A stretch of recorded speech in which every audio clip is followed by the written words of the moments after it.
बस्तर में जिस तरह से माओवाद अब समाप्ति के दौर पर है, लग नहीं रहा था कि इतनी बड़ी मुठभेड़ अब होगी, क्योंकि माओवादी अब इतनी बड़ी संख्या में घूमते नजर नहीं आते। लेकिन सुकमा जिले के किस्टारम इलाके में जो बड़ी मुठभेड़ हुई, जिसमें 12 माओवादी मारे गए, तो उसको लेकर सुकमा एसपी किरण चौहान जी से बातचीत करते हैं। नमस्कार, मैं विकास तिवारी हूँ, आप बस्तर टॉकीज देख रहे हैं।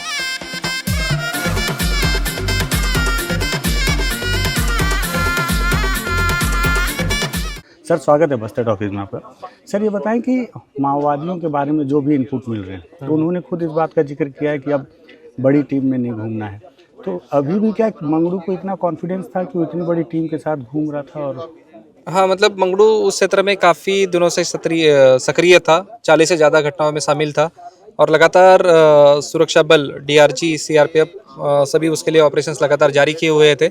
तो मंगड़ू की जो सूचना हमें मिली हुई थी, लगभग 10 से 12 नक्सलियों की सूचना हमें वहाँ मिली हुई थी और एनकाउंटर के पश्चात 12 नक्सलियों के शव वहाँ से बरामद किया गया है। कितना इनाम होगा सर सभी में? सभी नक्सली मिला के 60 लाख का इनाम है। उसमें जो मंगड़ू है उस पर 8 लाख का इनाम है, डीवीसी रैंक है। उसके अलावा जो बटालियन का पुड़ियम जोगा है, पीपीसीएम है, उस पर 10 लाख का इनाम है। बाकी अन्य जो नक्सली है एसीएम रैंक है और पार्टी मेंबर रैंक है। सर, आपके जिले की अगर बात करें तो कितनी एरिया कमेटी होंगी आपके जिले में? पूरे जिले सुकमा में 7 एरिया कमेटी और पीएलजीए बटालियन नंबर 1 काम करती थी और अभी सभी एरिया कमेटी लगभग कमज़ोर हो चुकी है।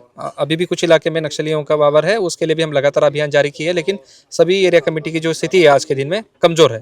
बड़ी संख्या में अगर देखा जाए तो कोई बड़े माओवादी जो अभी टारगेट में होंगे आपके जिले में? नहीं, मतलब मलंगिर एरिया में कुछ नक्सली बचे हुए हैं। उसके अलावा जो सुकमा बीजापुर का जो क्षेत्र है, सीमावर्ती क्षेत्र, उस क्षेत्र में कुछ नक्सली है, उनके खिलाफ लगातार ऑपरेशंस जारी रखा जाएगा। सर, बटालियन आपके इलाके में सक्रिय थी, देवा जाके तेलंगाना में भी समर्पण किया। 2 हथियारों ने सबको चौंकाया है, जो इजराइल और अमेरिका के मेड इन थे। क्या लगता है उनके पास कहाँ से आओगे हथियार सर, अगर आप तक कोई जानकारी? नहीं, अभी बारसीदेवा ने जो सरेंडर किया है, तेलंगाना पुलिस के सामने सरेंडर किया है, तो हम इंट्रोगेशन के लिए यहाँ से टीम भेजेंगे। किसी प्रकार के हथियार है वो कहाँ से है, उसकी भी मतलब उसके बारे में भी पूछताछ की जाएगी।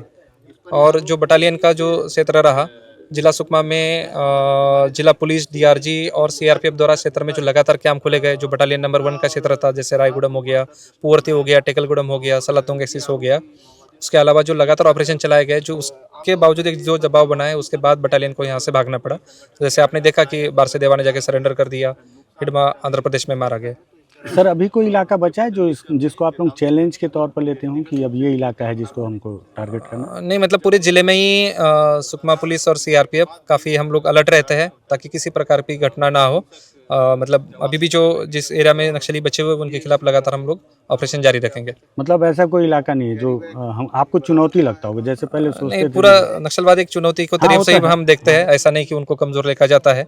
एक नक्सल अभियान को मतलब एक छोटा नक्सली और बड़ा नक्सली, उसमें हम डिफरेंस नहीं करते। ठीक है। नहीं, पहले एक इलाका एक समय था आप ही का जिला के 76 जवान यहाँ पे शहीद हुए। हाँ। आंकड़े बदले, फिर इसी बस्तर में थुलथुली में 38 मारे गए, हापाटोला में 29 मारे गए। समय परिस्थितियां बदल गई हैं। हाँ। तो अब पहले ये इलाका था कि जहाँ पे फोर्स को ऑपरेशन करना सबसे ज़्यादा चैलेंजिंग होता था। वो भी समय हमने देखा है कि जवानों को रात भर माओवादियों ने घेर रखा था, निकलना उनके लिए चैलेंज हो गया था। लेकिन अब ऐसा समय हो गया कि माओवादी जहाँ अपने आप को सबसे ज़्यादा सुरक्षित मानते हैं, वहाँ जाके भी फोर्स ऑपरेशन कर रही है। तो इसलिए ये सवाल हाँ, मतलब मेरा वही कहना है कि नक्सली जो है एक विशिष्ट रणनीति के तहत काम करते हैं और पुलिस भी अपना एक एसओपी के तहत काम करती है। जो नक्सल क्षेत्र में जो काम करने की रणनीति है, 10 साल पहले भी हमारी जो रणनीति थी, एसओपी थी, और आज की जो रणनीति है और जो एसओपी है उसमें कुछ थोड़ा बहुत बदल हुआ होगा, लेकिन जो सुरक्षात्मक उपाय रहते हैं वो हम उसको अच्छे से पालन करते हैं। जो आरोपी के हो गया, मतलब ऐसा कोई इलाका हम उसको कमज़ोर नहीं लिखते, नहीं तो बहुत चैलेंजिंग नहीं लिखते। जैसे आपने भी देखा होगा, जिस क्षेत्र को कमज़ोर माना जाता है उस क्षेत्र में घटना होने की संभावना भी बढ़ जाती है। तो पूरे ज़िले में हम मतलब अभी भी उसी तरीके से देखते जैसे पहले 2 साल पहले उस क्षेत्र को हम देखते थे, और मतलब पूरे नक्सल गतिविधियों पे उस क्षेत्र में ध्यान दिया जाता है। कल मैं देख रहा था सर, बहुत सारे माओवादियों का समर्पण तो हुआ है। 2001 से 2024 तक अगर आंकड़ों पे देखें तो 516 ऑटोमेटिक वेपन लूटे गए हैं जवानों से, और जो रिटर्न आए हैं उसमें अगर देखा जाए तो लगभग 250 की संख्या में हथियार वापस आए। तो बाकी के हथियार, क्योंकि माओवादी तो अब लगभग खात्मे की ओर है, तो बाकी ऑटोमेटिक वेपन कहाँ होंगे सर? क्या इस पर कोई काम? बाकी क्षेत्र में अन्य भी नक्सली बचे हुए हैं, उसके अलावा कुछ हथियार डंप करने की संभावना है। नक्सलियों से इंट्रोगेशन करके वो हथियार भी आने वाले दिनों में मतलब जितने जल्दी उस हथियारों को भी रिकवर किया जाएगा। ठीक है, बहुत शुक्रिया सर।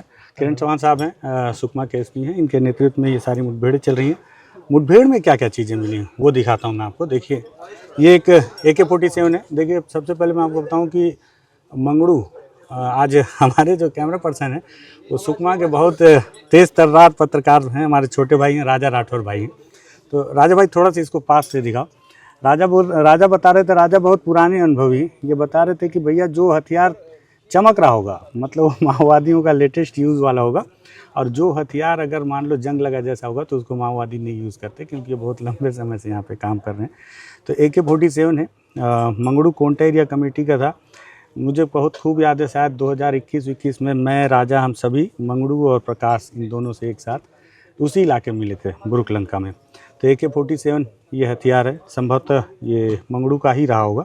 2 मैगज़ीन है, SLR राइफ़ल है, और इसके ये कुछ कारतूस हैं, और उसके साथ में इंसास राइफ़ल है, और इंसास राइफ़ल के बाद ये BGL लॉन्चर है।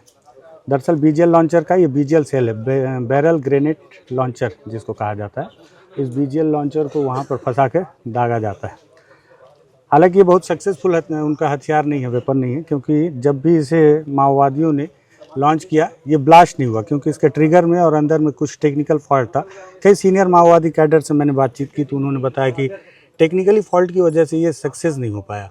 12 बोर की 3 राइफ़लें हैं और सिंगल शॉट राइफ़ल है जिसके कुछ कारतूस हैं। एक वॉकी टॉकी है जो पुलिस के द्वारा लूटी गई, पुलिस से लूटी गई है, और ये पुलिस ही यूज़ करती है इसको। ये भी माओवादियों ने उपयोग किया। दरअसल माओवादी और फोर्स दोनों एक दूसरे के पैंतरों को समझते हुए ही काम करती है, और समझते हुए भी उनको समझ में आता है कि कैसे एक दूसरे की सूचनाएं, जानकारियां एकत्रित की जाएं। तो कई बार जब वॉकी टॉकी लूटा जाता है तो उससे भी वो लोग ट्रैक करते हैं कि जवानों का मूवमेंट किस तरह से। और ये माओवादियों का वॉकी टॉकी है, दोनों को देखकर आपको फ़र्क समझ में आ रहा होगा। एक चिट्ठी वहाँ से मिली, हालांकि दस्तावेज और भी मिले होंगे, लेकिन पुलिस को लगा कि कौन सी चिट्ठी मीडिया के सामने शो करनी चाहिए, इसलिए केवल एक कागज़ को स्पेशली यहाँ पे रखा गया है। चिट्ठी पे क्या लिखा हुआ है राजा भाई थोड़ा दिखा देंगे कि जन विरोधी मुचाकी हुंगा गाड़ा हुंगा को अंतिम वीर चेतावनी। मुचाकी हुंगा कोंटा थाना क्षेत्र मेहता ग्राम पंचायत बालतोंग निवासी है। इसका छोटा भाई पुलिस में कार्यरत है। गाड़ा हुंगा डाउट है कि 2017 को सक्रिय कमेटी से इसको हटाया गया, तब से वो नेटवर्क में जुड़कर अपना सक्रिय जन विरोधी काम जारी रखा है। वे पुलिस मुखबिर के साथ साथ गांव में रहकर मुखिया के रूप में काम कर रहा है। दूसरी ओर गांव में पुराना कानून व्यवस्था के अनुरूप जैसा जो आदमी लड़ाई झगड़ा करेगा या पति पत्नी का या परिवार के बीच उनका समस्या होगा, परिष्कार करके दंड के रूप में पैसा, दारू, मुर्गा, बकरी, सुअर, पंच लेकर खाना पीना व्यवस्था को जनता में जबरन लागू किया जा रहा है। जो आदमी होगा कि जन विरोधी काम को बोलेगा तो उनको सीधा नक्सली नेता या संगम कमेटी होने व नक्सली समर्थक कहकर जेल भेजवाने का धमकी देता है, और हमारे माओवादी पार्टी की लड़ाई के विरोध में हमेशा खुला बात करते रहता है। हमारे पार्टी के ऊपर पुलिस द्वारा घेराबंदी हमले में कोई कॉमरेड शहीद होता है तो बड़ी खुशी का महसूस करता है। उदाहरण के तौर पर 22 नवंबर 2024 को भंडारपदर में घेराबंदी में कॉमरेड कोसी सहित 10 कॉमरेड शहीद होने का समाचार सुनकर तुरंत एक मुर्गा मानकर खा पी कर खुशी मनाया। ऐसे जन विरोधी काम के कारण पार्टी जनता मिलकर 5 से 6 बार समझाइश दी गई है और एक बार जन अदालत में पिटाई भी हो चुका है, लेकिन उसके दिमाग में जो जन विरोधी विचार बैठा है उनके विचार को सुधार कर सही रास्ता पर नहीं आने का संकेत दिख रहा है। इसलिए उसके परिवार और रिश्तेदारों को हम अपील करते हैं कि पुलिस मुखबिर एवं जन विरोधी काम को छोड़कर साधारण जिंदगी जीने लायक उसको समझाइश दिया जाए। ये एक बार फिर गंभीर चेतावनी दे रहे हैं, अगर नहीं आएगा तो मौत के मुंह में जाने का अनिवार्य है। तो इस तरह का एक पत्र कोंटा एरिया कमेटी, निश्चित तौर पर इसका सचिव मंगड़ू था, उसने जारी किया होगा। लेकिन अब उसे डरने की आवश्यकता इसलिए नहीं है क्योंकि जिसने इस पत्र को जारी किया उसे जवानों ने मार गिराने का दावा किया है। इस घटना की ग्राउंड रिपोर्ट करेंगे। मुझे लगा कि आज पुलिस ने प्रेस कॉन्फ्रेंस की है, यहाँ सारे सुकमा के पत्रकार भी हैं साथी, तो जो हथियार यहाँ से दिखाए गए हैं, पिट्ठू हैं कुछ और उनके दैनिक उपयोगी सामान है, ये सब मुझे लगा आपको दिखाऊं। और सुकमा जिले के OSP जिनके नेतृत्व में लगातार ऑपरेशन चल रहे हैं, सफलताएँ मिल रही हैं उनको, मुझे लगा उनसे भी कुछ बातचीत होनी चाहिए। बहुत सारी बातें बची हुई हैं लेकिन बहुत सारी बात शॉर्ट में करने की हमने कोशिश की है।